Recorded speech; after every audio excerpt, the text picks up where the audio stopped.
दोस्तों, ट्रेडिंग और इन्वेस्टिंग आप दोनों से ही बहुत सारे पैसे कमा सकते हो, लेकिन इन दोनों में से अच्छा कौन है और ये दोनों होता क्या है, इसे आप ऐसे समझ सकते हो कि ट्रेडिंग और इन्वेस्टिंग दोनों ही शेयर मार्केट से पैसा बनाने के अलग अलग रास्ते हैं। अब ट्रेडिंग में क्या होता है कि आपको थोड़ी दूर चलने पर ही प्रॉफिट मिल जाता है, लेकिन इन्वेस्टिंग का रास्ता बहुत लंबा होता है। इसमें आपको प्रॉफिट बहुत समय बाद मिलता है और इन दोनों के बीच का जो मेन डिफरेंस है वो है टाइम। क्योंकि ट्रेडिंग में बहुत कम समय में आप प्रॉफिट बना सकते हो। आप एक महीने में, एक हफ्ते में, एक दिन में, यहाँ तक कि कुछ मिनटों में बहुत सारा प्रॉफिट कमा सकते हो। लेकिन इन्वेस्टिंग में कुछ महीनों में, कुछ सालों में, 5 साल, 10 साल, 20 साल, उससे भी ज्यादा लग सकते हैं प्रॉफिट कमाने में। अब आप यहाँ पे सोच रहे होगे कि यार अगर कम समय में हमें पैसा मिल सकता है तो हम लंबे समय का इंतजार क्यों करें। तो देखो, यहीं पे मेन बात आती है ट्रेडिंग और इन्वेस्टिंग को समझने की, क्योंकि ये बहुत इंपॉर्टेंट चीज है और ये बहुत क्लियर हो जाना चाहिए आपको इन्वेस्टमेंट शुरू करने से पहले। यहाँ पे मैं आपको बता दूं कि एक आदमी एक समय पे एक ट्रेडर भी हो सकता है और इन्वेस्टर भी हो सकता है, यानी कि एक आदमी ये दोनों काम कर सकता है, लेकिन उसे ट्रेडिंग और इन्वेस्टमेंट के बीच का डिफरेंस जरूर पता होना चाहिए। तो इस वीडियो में हम ट्रेडिंग और इन्वेस्टिंग को तो समझेंगे ही, इसके अलावा हम इन दोनों के बीच के जो मेजर डिफरेंसेस है उनके बारे में भी डिस्कस करेंगे और सबसे आखिरी में मैं आपको ये भी बताऊंगा कि आपको ट्रेडिंग करनी चाहिए या इन्वेस्टिंग करनी चाहिए। अब देखो, सबसे पहले समझते हैं ट्रेडिंग और इन्वेस्टिंग के कॉन्सेप्ट को। इसे समझाने के लिए मैं आपको एक एग्जांपल देता हूँ। मान लो बाबूराव नाम का एक आदमी अपनी मोबाइल की दुकान खोलता है। उसकी दुकान बहुत बढ़िया चल रही थी। वो मार्केट से सस्ते दाम से मोबाइल लाता और अपनी दुकान पे बेचकर प्रॉफिट कमाता। उसका काम बढ़िया चल रहा था, लेकिन जब भी कुछ समय बाद उसकी दुकान के सामने एक और दुकान खुल जाती है तोतला सेठ की, और वो वही मोबाइल बाबूराव की दुकान से भी सस्ते दाम पर बेचने लग जाते हैं। मतलब कि बाबूराव जो फोन 10,000 में बेचते थे, वही फोन तोतला सेठ 9,000 में बेचने लगा। अब क्योंकि तोतला सेठ की दुकान पर मोबाइल सस्ते मिल रहे हैं, तो लोग बाबूराव की दुकान पर क्यों खरीदेंगे। अब क्योंकि भैया बाबूराव के पास कस्टमर तो आ नहीं रहे थे, इसलिए वो बस दिन भर टीवी पे न्यूज ही देखता रहता। सारे ग्राहक तोतला सेठ के पास जाने लगे थे। जब भी वो टीवी में न्यूज देखता है कि जिस ब्रांड का मोबाइल वो लोग बेचते हैं, वो मोबाइल चिप की शॉर्टेज की वजह से बनना बंद हो गए हैं। अब यहाँ पर बाबूराव के दिमाग में आइडिया आता है, क्योंकि मोबाइल की डिमांड तो लोगों में बहुत ज्यादा है, लेकिन मैन्युफैक्चरिंग ना होने की वजह से अब उसकी सप्लाई बंद हो जाएगी। अब यहाँ पर देखो, बाबूराव दो काम कर सकता है। पहला ऑप्शन ये है कि वो रोज सवेरे उठते ही सबसे पहले तोतला सेठ की दुकान पर जाकर उसके सारे फोन 9,000 में खरीद ले और उन्हें अपनी दुकान पर वापस 10,000 में बेचकर प्रॉफिट कमाए। दूसरा तरीका ये है कि वो रोज सवेरे तोतला सेठ की दुकान पर जाकर उसके सारे मोबाइल खरीद ले और उन्हें अपने वेयर हाउस में स्टोर करके रखे, उन्हें बेचे नहीं। इसी तरह वो कुछ महीने अपने पास उन फोन्स को स्टोर करके रखे और जैसे ही उस फोन का प्राइस मार्केट में बढ़ जाए और उसकी डिमांड मार्केट में बढ़ जाए, वो उन फोन को 10,000 की जगह 12,000 में बेचकर ज्यादा प्रॉफिट कमाए। अब यहाँ पर देखो, ट्रेडिंग और इन्वेस्टिंग को समझो। बाबूराव जब डेली फोन सस्ते में खरीद कर उन्हें बेच रहा था, तो वो ट्रेडिंग कर रहा था। लेकिन जब बाबूराव ने फोन को कुछ महीनों के लिए स्टोर करके रखा और जैसे उनका प्राइस बढ़ा, उसने जब बेचा तो उसने इन्वेस्टिंग करी, क्योंकि वो डेली चीजों को सेल नहीं कर रहा, बल्कि वो उन्हें कुछ महीनों बाद कर रहा है। बिल्कुल इसी तरह ट्रेडिंग और इन्वेस्टिंग वर्क करती है। बस शेयर मार्केट में फोन की जगह शेयर्स आ जाते हैं। मतलब हम शेयर मार्केट में डेली फोन्स की जगह शेयर्स को सस्ते में खरीद कर उन्हें महंगे में बेचकर प्रॉफिट बनाते हैं, तो वो ट्रेडिंग होती है। और अगर हम शेयर्स को सस्ते में खरीद कर कुछ महीने, कुछ साल, 10 साल, 5 साल बाद जब वो शेयर का प्राइस बढ़ जाता है तब बेचते हैं, तब वो इन्वेस्टिंग कहलाती है। देखो, यहाँ दोनों के बीच का जो मेजर डिफरेंस है वो है टाइमिंग। आई होप अब आपको ट्रेडिंग और इन्वेस्टिंग का कॉन्सेप्ट समझ आ गया होगा। अगर नहीं आया तो आपको आगे जरूर आ जाएगा। अब देखो, इन्वेस्टिंग में क्या होता है, लोग अच्छी कंपनियों के शेयर ढूंढते हैं और जैसे ही उन्हें कोई ऐसी कंपनी मिलती है जो फ्यूचर में अच्छा खासा प्रॉफिट जनरेट करेगी, अच्छा परफॉर्म करेगी, वो उस कंपनी के ऊपर फंडामेंटल रिसर्च करते हैं और ये पता लगाते हैं कि क्या ये कंपनी इन्वेस्ट करने लायक है या नहीं। क्या इस कंपनी में अगर हम पैसे लगाएंगे तो बढ़ेंगे या नहीं बढ़ेंगे। अगर उन्हें उनके इन सवालों के जवाब मिल जाते हैं तो वो उस कंपनी में अपना पैसा लगा देते हैं और वो कंपनियां इन इन्वेस्टर्स के पैसों को लेकर अपने नए प्रोडक्ट लॉन्च करती हैं, अपने बिजनेस को और बड़ा करती हैं, नए एम्प्लॉइज को हायर करती हैं ताकि उनकी प्रोडक्शन बढ़ सके, ताकि वो लोग ज्यादा प्रोडक्ट्स को बना सके और ज्यादा चीजें बेचकर ज्यादा मुनाफा कमा सके। और जब उनको ज्यादा मुनाफा होता है तो वो अपने इन्वेस्टर को खुश करने के लिए उस मुनाफे में से थोड़ा थोड़ा हिस्सा दे देते हैं। इस छोटे छोटे हिस्से को ही डिविडेंड बोलते हैं, क्योंकि देखो, इन्वेस्टर जो होता है वो लॉन्ग टर्म के लिए इन्वेस्ट करता है, तो उसे आखिरी में जो रिवॉर्ड मिलता है वो तो मिलता ही है, लेकिन कंपनियां बीच बीच में थोड़ा थोड़ा डिविडेंड देकर, थोड़ा थोड़ा प्रॉफिट का हिस्सा देकर अपने इन्वेस्टर को खुश करती रहती हैं। मतलब एक इन्वेस्टर को लॉन्ग टर्म में तो बहुत ज्यादा प्रॉफिट होता ही है, लेकिन उसको बीच बीच में थोड़ा थोड़ा डिविडेंड भी मिलता रहता है, जो उसके लिए एक अर्निंग का काम करती है। और मैं आपको बता दूं कि ऐसे बहुत सारे इन्वेस्टर हैं जिनकी सिर्फ डिविडेंड की कमाई लाखों करोड़ों में होती है।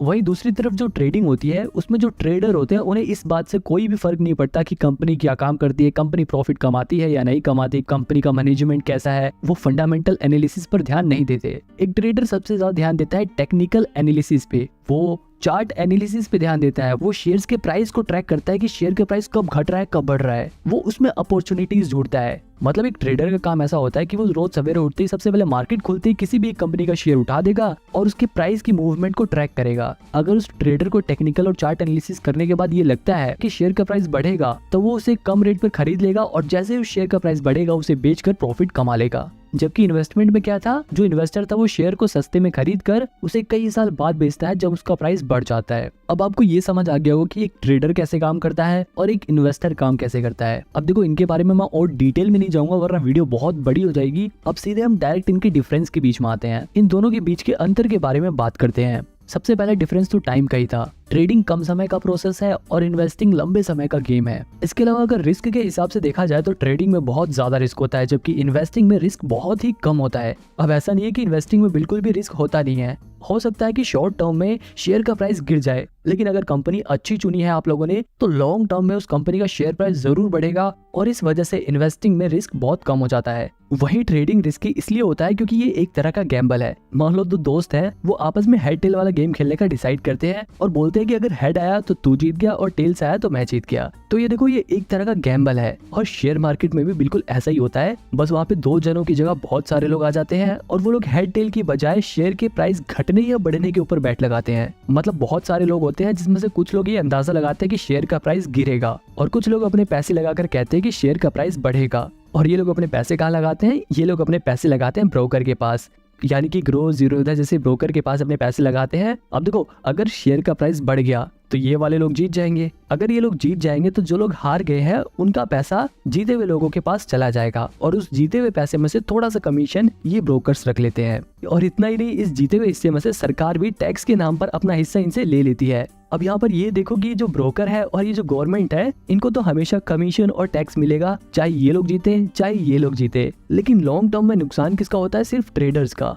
मतलब सिंपल सी बात यह है कि अगर ट्रेडिंग में आपने पैसे बनाए हैं तो वहीं दूसरी तरफ किसी ने अपने पैसे गंवाए हैं। कल को जब वो पैसे बनाएगा तो हो सकता है कि आप अपने पैसे गंवाओ, इसीलिए ट्रेडिंग रिस्की रहता है।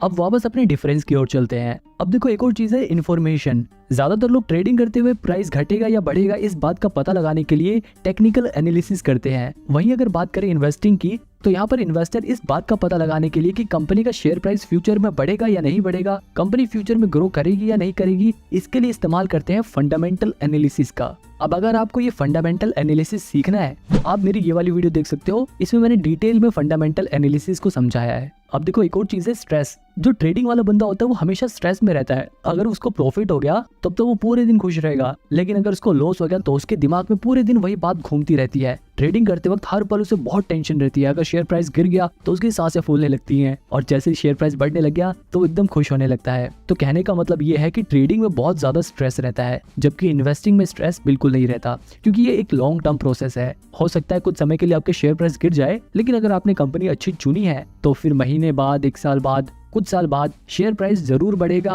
और फ्यूचर में आपको प्रॉफिट होगा। अब देखो ट्रेडिंग वाला बंदा हरदम शेयर के बारे में देखता रहता है, लेकिन इन्वेस्टिंग वाला बंदा आराम से एक बार इन्वेस्ट कर देगा और फिर कुछ टाइम बाद अपना देखेगा इन्वेस्टमेंट, अच्छा हाँ मेरा शेयर प्राइस जितना बढ़ गया या इतना गिर गया, फिर दोबारा बंद कर लेगा, क्योंकि उसे बेचना नहीं है, उसने लॉन्ग टर्म के लिए इन्वेस्ट कर रखा है। फिर कुछ समय बाद वो दोबारा से खोल के देखेगा कि हाँ भाई अब तो आज मेरे शेयर प्राइस बढ़ गए, वो कम देखेगा और उसको कम टेंशन होगी। लेकिन ट्रेडर को हर पल टेंशन रहती है, प्रॉफिट होने के बाद भी और लॉस होने के बाद तो ऑब्वियसली रहती है।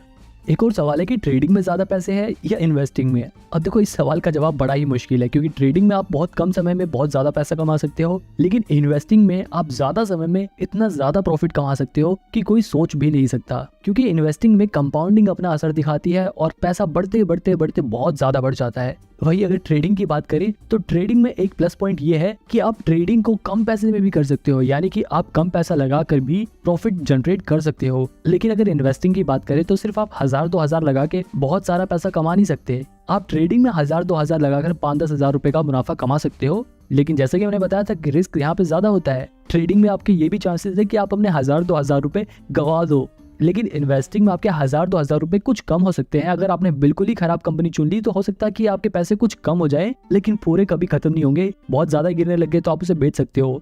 तो मतलब ट्रेडिंग बहुत ज्यादा रिस्की है, लेकिन आप ट्रेडिंग में कम पैसे से भी ज्यादा पैसा कमा सकते हो। बात करें एक्सपेंस की, अगर आप ट्रेडिंग करते हो तो आपको ज्यादा चार्जेस देने पड़ेंगे, लेकिन अगर आप इन्वेस्टिंग करते हो, आप डिलीवरी में शेयर्स को खरीदते हो, तो आपको ब्रोकरेज कम देना पड़ेगा, यानी कि कम चार्जेस देने पड़ेंगे। जैसे कि मैंने आपको ऊपर वाले एग्जांपल में बताया था कि लोग ट्रेडिंग में बहुत सारी ट्रांजैक्शन करते हैं, इसलिए उनके ऊपर चार्जेस लगकर बहुत ज्यादा चार्जेस हो जाते हैं। लेकिन इन्वेस्टिंग में लोग एक बार शेयर खरीद लेते हैं तो उसे कई सालों बाद बेचते हैं, इसलिए उसके ऊपर चार्जेस बहुत कम लगते हैं। अगर लर्निंग की बात करें कि आप लोग ट्रेडिंग जल्दी सीख सकते हो या इन्वेस्टिंग जल्दी सीख सकते हो, अब देखो ये दोनों ही बड़ी कॉम्प्लेक्स चीजें हैं, पर मेरा ऐसा मानना है कि इन्वेस्टिंग सीखना ज्यादा आसान है एज कम्पेयर टू ट्रेडिंग, क्योंकि ट्रेडिंग बहुत ही रिस्की है। ट्रेडिंग में जो प्रोफेशनल लोग होते हैं सिर्फ वही पैसा बना पाते हैं, और जो नए लोग होते हैं वो उनमें से 90% लोग अपना 90% पैसा 90 दिनों के अंदर ही गवा देते हैं। अब अगर ब्रोकरेज चार्जेस की बात करें तो चाहे ट्रेडिंग हो या इन्वेस्टिंग हो, दोनों में ही जो ब्रोकरेज चार्जेस होते हैं वो हर ब्रोकर अपने हिसाब से अलग अलग चार्ज करता है। अगर बात करें ट्रेडिंग की तो यहाँ पर ब्रोकरेज चार्जेस 0.03% से लेकर मैक्सिमम 20 रुपीज पर ट्रांजैक्शन होता है ज्यादातर ब्रोकर्स का। इसके अलावा एम स्टॉक जैसे कुछ ब्रोकर तो ऐसे भी हैं जिनके पास 1000 रुपए से लेकर 2000 रुपए तक का प्लान होता है, जिन्हें खरीदने पर आपका लाइफ टाइम ब्रोकरेज चार्जेस नहीं लगेगा। लेकिन यहाँ पर ध्यान देने वाली बात यह है कि सिर्फ ब्रोकरेज चार्जेस नहीं लगेगा। इसी तरह अगर आप इन्वेस्टमेंट करते हो यानी कि डिलीवरी में शेयर्स को खरीदते हो, तो वहां पर भी जो ब्रोकरेज चार्जेस होता है वो 0.003% से लेकर 20 रुपीज मैक्सिमम पर ट्रांजैक्शन होता है। हालांकि डिलीवरी में भी जीरो था, जैसे कुछ ब्रोकर ऐसे हैं जो 1 भी रुपए ब्रोकरेज चार्जेस नहीं लेते, लेकिन इन ब्रोकर्स के पास आपको लगभग 300-350 रुपए अकाउंट मेंटेनेंस चार्जेस देने होते हैं हर साल। ये सब तो ब्रोकरेज चार्जेस थे जो ब्रोकर्स चार्ज करते हैं, लेकिन इसके अलावा गवर्नमेंट भी प्रॉफिट में से अपना टैक्स डिडक्ट करती है। अगर बात करें सिर्फ ट्रेडिंग की तो ट्रेडिंग पे जो प्रॉफिट होता है उस पर लगभग 28% टैक्स देना पड़ता है। वहीं अगर बात करें इन्वेस्टमेंट की, यानी कि अगर हमें लॉन्ग टर्म कैपिटल गेन होता है तो उस पर हमें 20% टैक्स देना पड़ता है। आप में से कुछ लोगों के दिमाग में डाउट होगा कि हम ट्रेडिंग या फिर इन्वेस्टमेंट कम से कम कितने रुपए से स्टार्ट कर सकते हैं। तो देखो, आप मिनिमम 100 रुपए से ट्रेडिंग और इन्वेस्टमेंट दोनों ही स्टार्ट कर सकते हो। ट्रेडिंग में आप अपना पैसा फ्यूचर एंड ऑप्शंस में लगा सकते हो, इंट्राडे ट्रेडिंग में लगा सकते हो। इन्वेस्टिंग में आप डायरेक्ट कंपनी के शेयर्स में अपना पैसा लगा सकते हो या फिर म्यूचुअल फंड के जरिए इन्वेस्ट कर सकते हो। अब देखो, यहाँ पर एक और चीज तो ध्यान देने वाली है, अगर आप ट्रेडिंग करना चाहते हो, अगर आप फ्यूचर एंड ऑप्शंस में इन्वेस्ट करना चाहते हो, तो इसके लिए आपके पास इनकम स्टेटमेंट होना जरूरी है। जबकि ट्रेडिंग में आपको इनकम स्टेटमेंट की कोई जरूरत नहीं होती, बस आप अपना डीमेट अकाउंट खुलवाओ और इन्वेस्ट करना स्टार्ट कर दो। ट्रेडिंग और इन्वेस्टिंग की बात यहीं पर खत्म करते हैं और मेन सवाल का जवाब जानते हैं कि आखिर आपको क्या करना चाहिए, आपको ट्रेडिंग करनी चाहिए या इन्वेस्टिंग करना चाहिए। अब देखो, आपको मैं यहाँ पे बिल्कुल साफ साफ बता दूं, अगर आप अभी बिल्कुल नए नए शेयर मार्केट के बारे में सीख रहे हो तब तो बिल्कुल भी ट्रेडिंग की तरफ मत जाना। कभी आप ऐसा सोचो कि आप 1000-2000 रुपए लगाकर उसे 5-10 हजार रुपए बना लोगे और फिर 5-10 हजार को 1 लाख करोगे और फिर 1 लाख को 1 करोड़, ऐसे करके आप बहुत सारे पैसे कमा लोगे। ऐसा नहीं होता। अगर आप बिल्कुल नए नए शेयर मार्केट में आए हो, पहली बारी बेशक आप कुछ पैसे बना लो, लेकिन उसके बाद आप अपने पैसे जरूर गवाओगे और वहीं पर आप डीमोटिवेट हो जाओगे। तो इसलिए पहले शेयर मार्केट्स के बेसिक्स को सीखो। इन्वेस्टिंग के जरिए आप डिलीवरी में शेयर्स को खरीदो, उनकी मूवमेंट को ट्रैक करो। आपको धीरे धीरे जब एक्सपीरियंस होने लगेगा, आपको धीरे धीरे जब ये पता लगने लग जाएगा कि शेयर मार्केट कैसे वर्क करता है, तब आप धीरे धीरे अपना ट्रेडिंग में कदम रख सकते हो। लेकिन एकदम से ही ट्रेडिंग मत करने लग जाना। यहाँ पर आप ये ध्यान रखना कि जब आप ट्रेडिंग सीख रहे हो तो उस समय ज्यादा पैसे नहीं लगाने आपको ट्रेडिंग में, आपको कम पैसे से शुरुआत करनी है और जैसे जैसे आपका एक्सपीरियंस बढ़े वैसे वैसे आप अपने पैसे बढ़ा सकते हो। यहाँ पर एक और बात ध्यान देने वाली है कि शुरुआत में जब आप ट्रेडिंग सीख रहे हो तो ऐसा ब्रोकर चुनना जिसका यूजर इंटरफेस आसान हो और वहां पर अकाउंट मेंटेनेंस चार्जेस या फिर प्लेटफॉर्म चार्जेस ना लगे, और जिनके ऐप का यूजर इंटरफेस इतना बढ़िया हो कि आप जब भी ट्रेडिंग या इन्वेस्टिंग करो तो आपकी साइट क्रैश ना हो जाए और आपके पैसे ना अटक जाए। आप इसके लिए शुरुआत में एंजल वन जैसे ब्रोकर के जरिए ट्रेडिंग करना स्टार्ट कर सकते हो, और अगर आपके पास थोड़े पैसे आ जाए तो आप जीरोधा, एंजल वन, अपस्टॉक में से किसी में भी डीमेट अकाउंट खोल के ट्रेडिंग स्टार्ट कर सकते हो। लेकिन मैं आपको फिर भी सजेस्ट करूंगा कि आप ट्रेडिंग जब ही करना जब आप खुद के पैसे कमाने लग जाओ और अपने पैसे गंवाने का रिस्क ले सको, क्योंकि बहुत सारे ऐसे लोग हैं जिन्होंने अपना पैसा गंवाया भी है। लेकिन आपको हमेशा पॉजिटिव साइड सोच के चलनी है। चाहे आप इन्वेस्टिंग करो चाहे ट्रेडिंग करो, आपको यकीन रखना है कि हाँ, मैं प्रॉफिट अर्न कर सकता हूँ। और अगर आप एक सैलरीड पर्सन, आप हर महीने कमाते हो, आपका मेन मकसद सिर्फ अपने पैसों को भविष्य में सिर्फ बढ़ाना है, तो ऐसे लोग सिर्फ इन्वेस्टिंग कर सकते हैं। वो लोग म्यूचुअल फंड में अपने पैसे लगा सकते हैं, उन्हें ट्रेडिंग करने की कोई भी जरूरत नहीं है। अब इन सभी ब्रोकर के बारे में डिटेल में जानने के लिए आप मेरी ये वाली वीडियो देख सकते हो।